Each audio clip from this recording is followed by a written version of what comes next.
Hey friends, hey everybody. Let me tell you, this outfit I have on is giving cunty, baby. I am serving big, big, expensive fish, honey. I am real fishy. I'm feeling real fishy today. My eyes are a little sore, so I couldn't put in my contacts and beat my face with my little eyes. But I'm still cute. I'm cute. I'm real feeling real cute today. In honor of my cute big girlness, we finna talk about how I was hanging out at Club Shay Shay yesterday with Monique and them. Link will be in the description, honey. Go check out Club Shay Shay. You know I love me a big negroid face looking nigga. He was popping them muscles, and Monique's titties was a little bit out. It was tastefully out for almost 60-year-old titties. I loved it. They looked smooth and not too big and not too small. She was looking good. She was looking good. And her leatherite pants and her boots, honey. She was looking good. But just like Mr. Cat Williams, she laid it all out. But if you had watched her, and she gave credit to her again because T.S. Madison is not as mainstream as Club Shay Shay, but I saw Monique years ago on the T.S. Madison show spilling her truth, and she gave credit to Maddie because Maddie said Lee Daniels is my friend. And Monique said, I played the tape for you and I told you all this stuff. If this is your friend, then you need to talk to him because he out here hurting people. And Maddie said, I'm going to do that. And she did. And Lee Daniels called up Monique and publicly apologized. And it was T.S. Madison that spearheaded that. Like, all right, I know what he did to you. I'm a black woman. Yada yada yada. And she got her to do that. And it was pretty good. It was really, really good. And I'm glad that Monique gave her credit because I like that. I like T.S. Madison. She could be a bit this is what I do, look at me, but I understand why she does that. Because she wouldn't be this is what I do, look at me if people weren't constantly coming for her. So I know when she does that, look what I got, this is what I got, is because people are trying to beat her down. So I get it. Plus I'm a petty bitch queen just like that. So I'd probably do the same thing. So who am I to talk or not like it? Right now, I'm wearing T.S. Madison perfume, everything, and it is everything. $60 a bottle, but I spray it a lot, and I still got a lot left, and it smells good. My perfumes are not very girly because I'm, part nigga because of my PCOS. I don't like overtly feminine smelling perfumes, but I also don't like, the heavy bergamot, oaky, musky smell of male colognes or perfumes. And this pretty much is, like, to me, a clear definition of a unisex cologne. Plus, I think, like most colognes, it smells different on different people. Um, so yes, I like T.S. Madison. Look at this here. Take a moment. Take a moment. This is mine from the roots, baby. From the roots. Look at that. Look at me. Look at me.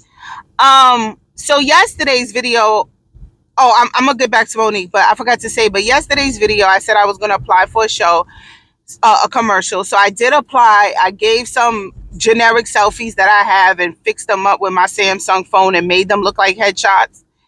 And I got a invitation to come and audition. So they're gonna give me the audition dates and locations, and I pick which one I want to go to. So who knows? Maybe I'll be in that herpes commercial and y'all see me, and I'll be like, "My name is Air Static, and when I have a flare up, I go to keep my secret." Some shit like that. It keeps me from getting a flare up, so I could go all night long. No, I'm just playing. It's a face cream commercial. It's probably for like wrinkles or some shit like that. But anyway, I'm on my way to being famous, y'all. It pays what they said, $500 for your time, and then if they pick you, they could use your likeness or whatever for a year for $2,000. All right, give me some exposure, baby. So anyway, back to Monique. So Monique has so what she said, and The people she has played it to have corroborated the story, but she has a tape of a recording of Tyler Perry apologizing and admitted that he was defamatory, spread lies, and lied to people and said she was hard to work with and pretty much stifled her career. But anyway, she seems to have played this for Shannon Sharpe, and she also played it for T.S. Madison and Al Sharpton. I can't remember who, but anyway, she played it to Shannon Sharpe. And Monique goes and repeatedly says throughout the interview, you don't have to believe me. You heard it for yourself. You don't have to believe me. Same thing. You don't have to believe me. Don't have to believe me. And there is a tone that Monique has that is very matter of factly that I believe is a bit condescending. And she is definitely can steer the conversation based on her words, pulling you into it, having you do yes or no questions. I know because I'm a psychology major and I'm a PhD master manipulator. So I knew exactly what she was doing.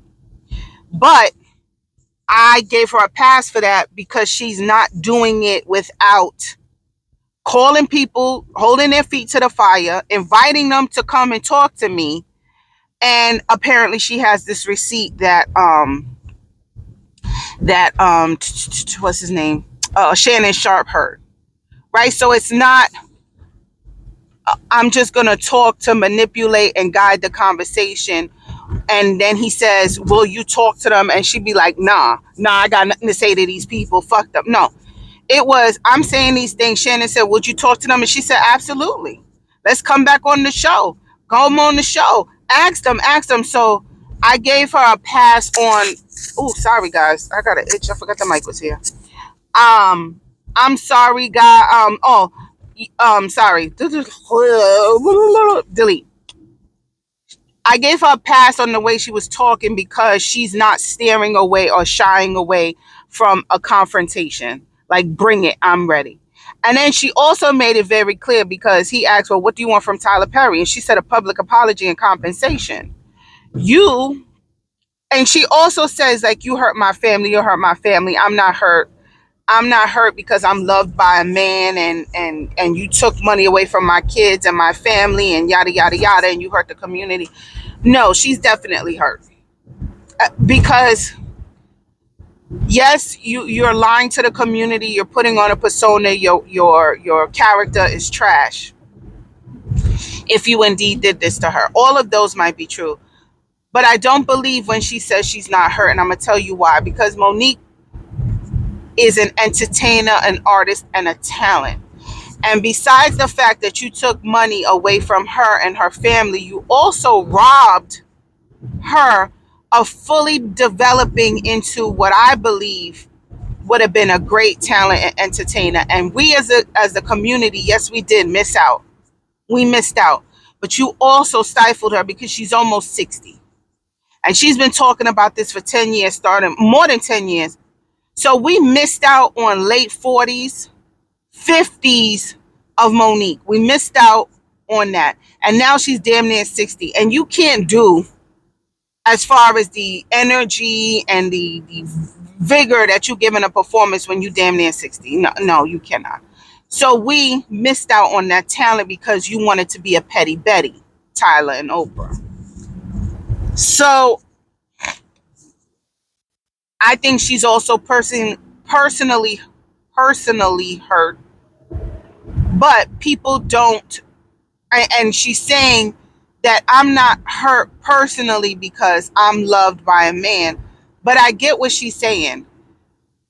And she said it, and Shannon understood it, and they both agreed it's not right, but that's the way it is.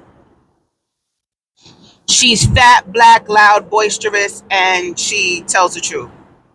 People don't care about her feelings. They're not going to care about her feelings. And she says it, though they're not going to care about me the way they cared about Taraji. So if she's saying Tyler Perry hurt my feelings, the messenger is the problem. So I get it. But I personally think she was hurt because if I was an artist and somebody did that to me, I would be hurt.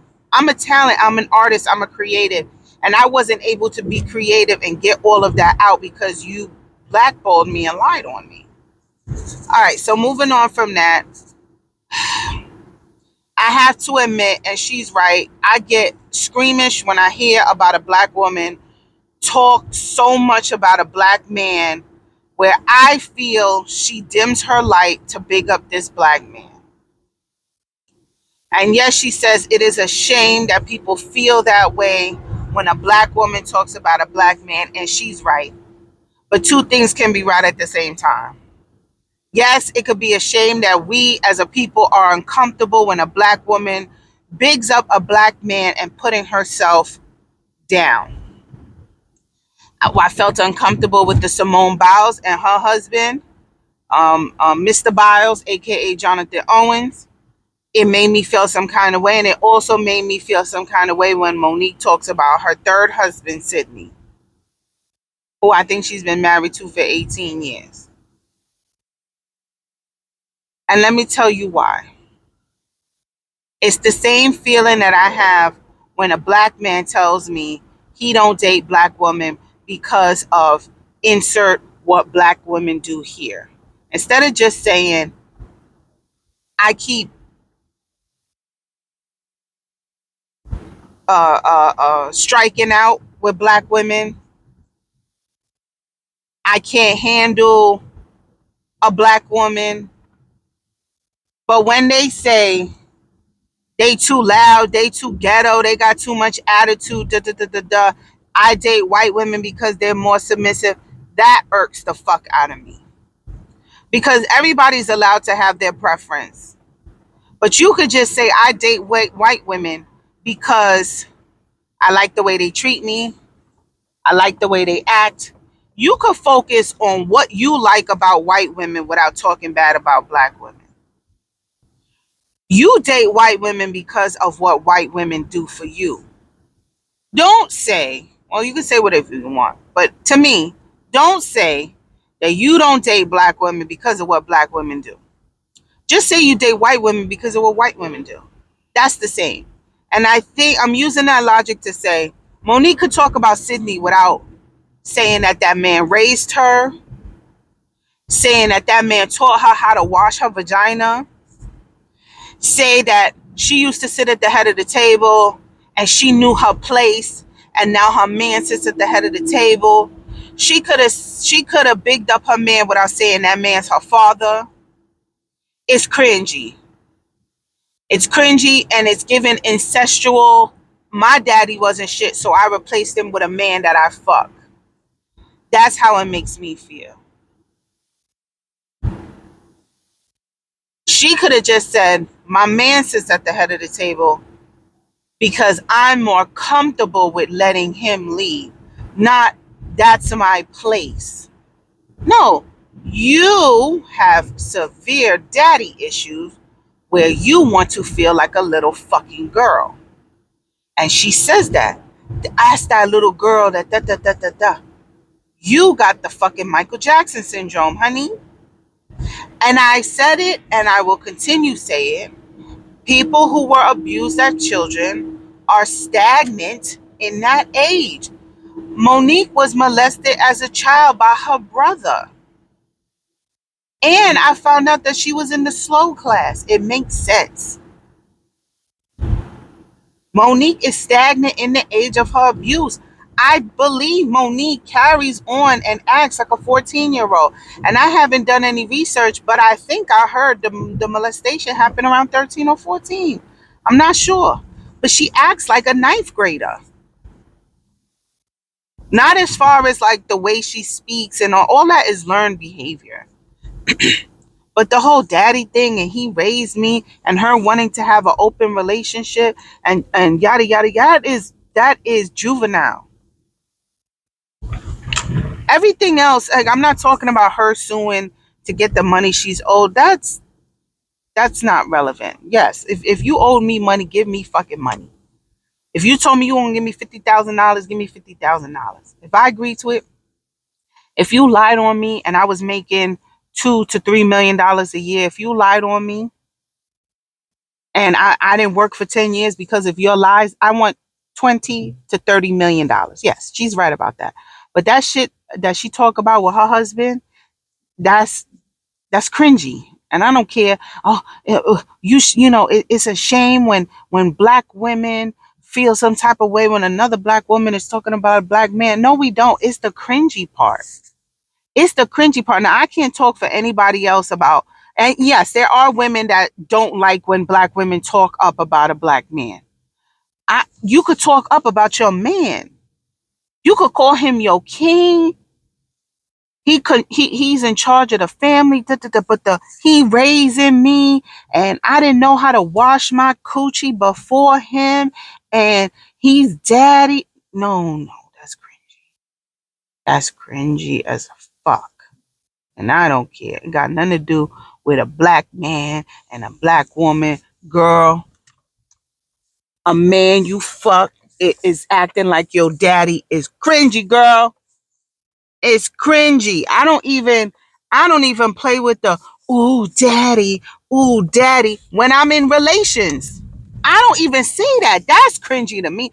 So when I put like ooh, I say zaddy because I get the emphasis on there's a sexual connotation. Like if you ever watch any porn from any Spanish speaking or Brazilian, I papi, there is a sexual connotation with it, and there is a sexual connotation with the daddy when you're in coitus, but it's still cringe. So to get the emphasis of something, we have now said zaddy. That's zaddy. Ain't zaddy fine, zanny. But I never call my man daddy. No, I do call him daddy, but that's when I'm referring to him with my kids. Go to daddy. But it ain't like daddy coitus. No, it's go to your father. Go to daddy. Give that to daddy. Go tell your daddy. That's the only time I call my man daddy because he's a daddy in the house. He's daddy in the house. I'm mommy in the house. Before we had kids, I never referred to daddy. I didn't tell my mom, oh, call daddy and tell him to pick you up. No, I find it cringe. It's cringe. You know why I find it cringe? Because I've had daddy issues. I have abandonment father issues that I had to work through, self-reflect, and fix myself and make sure that didn't bleed on. Well, continue to, because it didn't went in my younger years. Those issues didn't bleed on into my relationships. And it's when I did some self-reflection and I was single for a whole year before I got with my husband. Single and not doing nothing for a whole year to make sure I knew myself, what I liked, what I didn't like, what I was, what I would tolerate, what I wouldn't tolerate. It was I dated myself as an adult for a whole year before I re-entered into a relationship and realized that I was striking out with men is because I was not looking for a partner. I was looking for a daddy.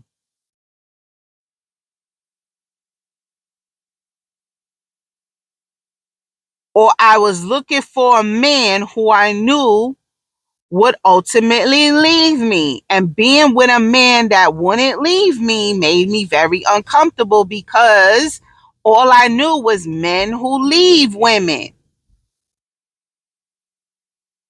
Men left women. My daddy left my mama. My mama boyfriend left my mama, or my mama left my boyfriend. Anyway, they separated. My friends who were in relationships, they broke up because the men did something, or the boys at the time did something. Okay, you don't get a man to stay with you. You get a man, you ride him for 2, 3, 4, 5 months, maybe a year, and then he goes. He does something stupid, he goes. I did the self-fulfilling prophecy because I had daddy issues. So finding a man who is a serial monogamist, who is a loyalist, that made me very uncomfortable. I'm not uncomfortable with it now because I'm healed. And I know they say you're never healed. I'm healed. Now I got mommy issues. That's a different subject. But I think Monique has mommy issues too. But I think that whole thing with her husband is a manifestation of her daddy issues, and it's cringy. But anyway, watch the vid. It's very, very good. I found out about it because of the reaction videos of the people she called out. She called out DL Hughley. She talked about how her and Cat Williams are kindred spirits, damn near fraternal twins, because they are on the same path and have dealt with the same things, especially in the entertainment industry. He is short, black, and loud, and she is big, black, and female. All right. So how they are like kindred spirits and truth sayers. She talked about the discrepancy between the way the kings of comedy were treated and the way the queens of comedies women were treated. She really talked about it all. It's very long, but it's an easy listen because it's nothing you have to look at. It's nothing that they put up a video or something that you got to watch. You could literally put your earbuds in and watch it. Same thing as the cat. But I have to say, Shannon Sharp, you finna win podcast of the year, baby. You doing your thing. You're doing your thing. And I'm thoroughly shocked and surprised, and I think that shit that happened with Skip Bayless probably was the best thing that happened to you because we wouldn't have this. So it goes to show that when you think something bad happens to you, it's because something good is supposed to happen.